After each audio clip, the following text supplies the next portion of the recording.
Hello दोस्तों, आपका स्वागत है दिव्य साइंस क्लासेस में। आज हम लोग बात करेंगे साधारण बैच के बारे में। ऐसे तरीके से मैं बताऊंगा ताकि आपको बहुत ही सिंपल तरीके से आपको समझ आए। हम लोग सबसे पहले इसके सूत्र के बारे में बात करेंगे कि इसका सूत्र क्या होता है, कैसे सूत्र बना, ये सारी चीज़ें बताऊंगा। और जितने भी मैं कॉन्सेप्ट बताऊंगा ये आपके लिए किसी भी एग्जाम के लिए सफिशिएंट रहेंगे। तो सबसे पहले हम लोग बात करते हैं साधारण ब्याज क्या है। हम लोग बात करते हैं साधारण ब्याज, जो आज का टॉपिक है हम लोगों का, साधारण ब्याज। साधारण ब्याज, तो सबसे पहले हम लोग बात करते हैं साधारण ब्याज। तो ब्याज में सबसे इंपॉर्टेंट होता है मूलधन। मूलधन जो आपकी पूंजी होती है उसे बोलते हैं मूलधन। इसे हम लोग प्रदर्शित करते हैं पी से, प्रिंसिपल। प्रिंसिपल है प्रिंसिपल। और इसके बाद जो आता है आपका दूसरे नंबर पे दर। दर को हम लोग बोलते हैं, प्रदर्शित करते हैं आर्थ, जिसे बोलते हैं रेट। रेट और उसके बाद आता है आपका समय। समय जो आर होता है तो आर प्रतिशत के अनुसार होता है। तो सबसे पहले हम लोग बात करते हैं जो हम लोगों ने पढ़ रखा, सिंपल इंटरेस्ट बराबर एसआई बराबर पीआरटी अपॉन 100। ये हम लोग बात करते हैं ये कैसे आया है। सबसे पहले हम लोग बात करते हैं, अगर मैं बात करूं पी का जो मूलधन है, पी आर, प्रतिशत को किसी भी प्रतिशत को अगर मैं साधारण में बदलने के लिए, अगर मैं प्रतिशत को हटाने के लिए तो मुझे 100 का भाग देना पड़ता है, इसलिए 100 आ गया। ये आर वर्ग तभी है, प्रतिशत हटेगा। और समय आपको टी से प्रदर्शित करते हैं, टाइम। अगर मैं तीनों समीकरणों को एक साथ गुणा करा दूं, P गुणा R upon 100 into T, SI आपका इस तरफ है, तो SI बराबर PRT अपॉन 100। ये आपका फार्मूला है, आप नोट कर सकते हैं। बहुत ही आसानी तरीके से आपको समझ में आएगा। अब आपको ये पता चला होगा कि ये फार्मूला क्यों बना, हम लोगों ने कैसे पढ़ रखा था, लेकिन क्यों ये आया है, ये 100 कहाँ से आया, ये आपको समझ में आया। जो रेट दर है वो प्रतिशत में होती है, अगर किसी भी प्रतिशत को हटाने के लिए हमें 100 का भाग देना पड़ता है, इसलिए 100 बटे पे आया। ये एसआई का मतलब सिंपल इंटरेस्ट। हम लोग बात करेंगे simple interest and compound interest में अंतर क्या होता है, चक्रवृद्धि ब्याज में। तो हम लोग नेक्स्ट जो टॉपिक होगा वो कंपाउंड इंटरेस्ट होगा। पहले हम लोग इसको बात करते हैं, फिर इसमें न्यूमेरिकल के। सबसे पहले हम लोग बात करते हैं, कुछ मैं क्वेश्चन दे रहा हूं इसके बेस तरीके से। अगर मैं बात करूं आपका, जैसे मूलधन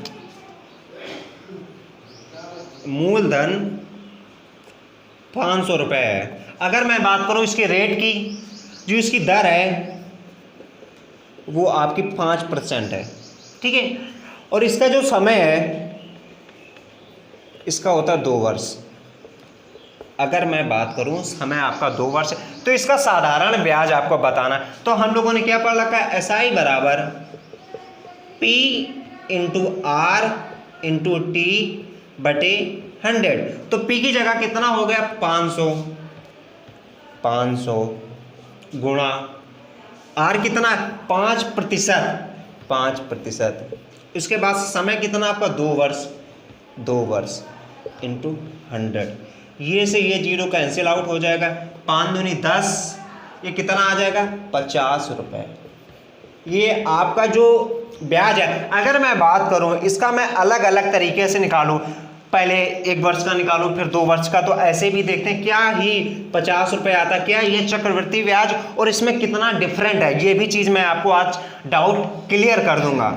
तो मैं बात करूं, अगर 500 गुणा 5, समय 1 वर्ष बटे 100, ये तो ये कैंसिल आउट, ये कितना आ जाएगा, 25। 5 गुणा 5 कितना आ जाएगा, 25। अगर मैं अगले बार से करूँ, 500 गुणा 5 गुणा 1, 100, ये कैंसिल आउट, ये भी 25।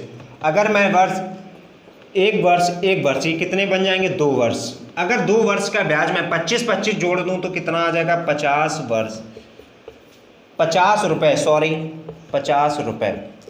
कि आप देखिए मैंने डायरेक्टली अगर ऐसे निकाला था समय रख कर 2 वर्ष एक साथ रख के निकाला था, अगर मैं अलग अलग करके भी निकाल रहा हूँ तब भी 50 रुपये आ रहा है। इसका मतलब कि मुझे ये पता चलता है कि जो साधारण ब्याज होता है ये सदैव मूलधन में लगता है, लेकिन जो चक्रवृद्धि ब्याज होता है वो हर समय मूलधन में जुड़ जाता है।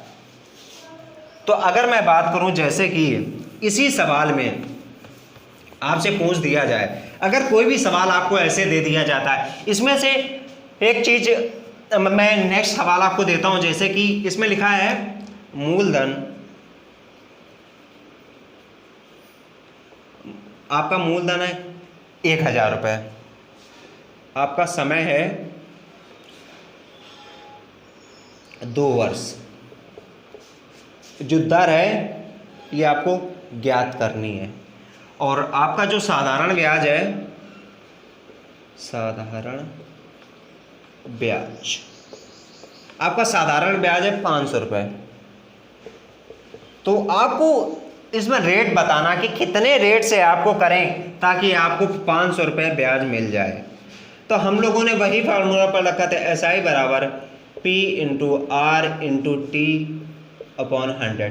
तो SI का मान मेरे पास कितना, 500 रुपये, 500, और मेरे पास मूलधन कितना P 1000 इंटू R कितना दिया, R हमारे पास कुछ नहीं है R, और T कितना दिया, समय 2 वर्ष दिया है बटे 100।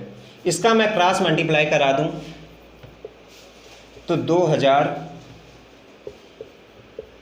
R ये कितना हो जाएगा, 50,000। तो R बराबर 50,000 बटे 2000। अगर मैं 3 जीरो ये हटा दूँ, 1 2 3, तो कितना आ जाएगा, R बराबर 50 बटे 2 कितना आ जाएगा, 25। इसका मतलब कि मैं 25% की दर से, अगर मैं 25% की दर से मैं अगर 1000 मूल्य में अगर मुझे 500 रुपये प्राप्त करने हैं तो मुझे 2 वर्ष में 25% की दर से मुझे ज्ञात करना पड़ेगा। आई होप ये कॉन्सेप्ट आपको बहुत ही सिंपल तरीके से समझ में आया होगा। नेक्स्ट मैं सवाल की बात करता हूँ। इसी सवाल में अगर आपको समय पूछ दिया जाए तो आप कैसे ज्ञात करेंगे, तो हम लोग बताते हैं कि समय ज्ञात करने के लिए क्या तरीका है।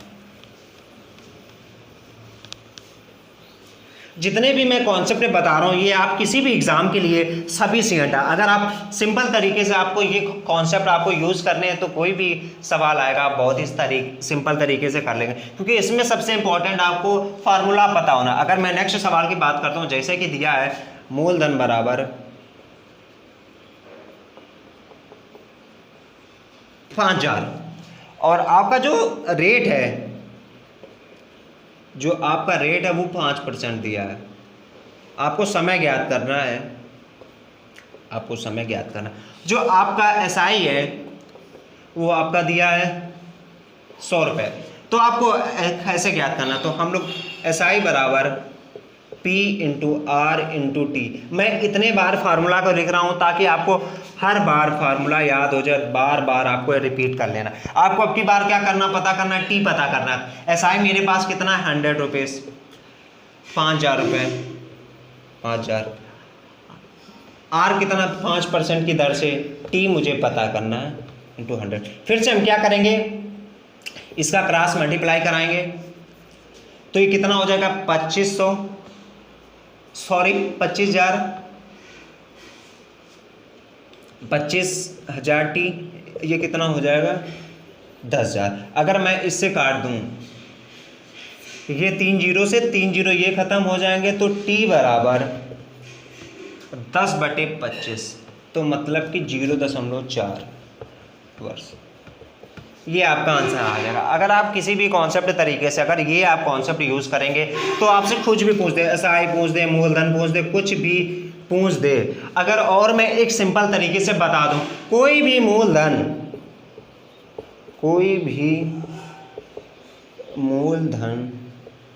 अपने में 100% होता है।